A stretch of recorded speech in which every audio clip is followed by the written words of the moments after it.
Hey cold climate gardeners, we're out here today in the greenhouse.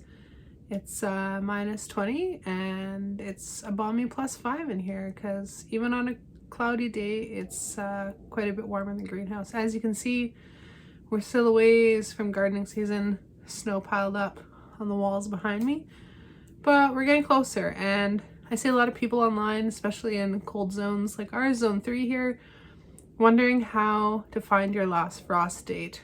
And if you're in a zone like zone 3, Manitoba, Canada, like we are, you know, there's a lot of old knowledge about you always plant after the May long weekend because that's pretty much guaranteed. But if you want to know what the meteorologists say about what your last frost date is going to be, here's how you can find it.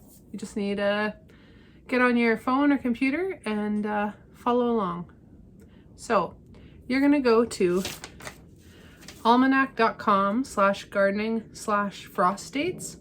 There's a link in the description below if you didn't catch that. There's a main page here with information about what a last spring frost date is, why it's important, what can be planted before your last frost date, etc. Feel free to read through that if you want. But the important tool is on the left near the top. You want to enter your postal code if you're Canadian, or your zip if you're from the US, and hit enter. So for example, say you're in Toronto, enter your postal code, boom, there's your last spring frost date, then your first fall frost date, and your length of growing season.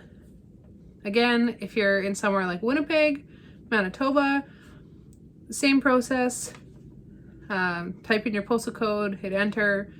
Obviously, you had a shorter season than Toronto, but here's your last frost date, your first fall frost date, and your growing season. As you can see, not every city, the climate station is going to match exactly, but it will match you with the closest one and be about as accurate as you're going to get.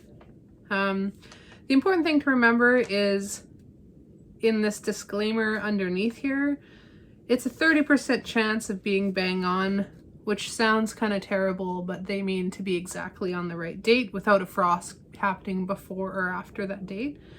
It's going to depend on whatever is happening in the weather that year. It might also be affected by microclimates on your property.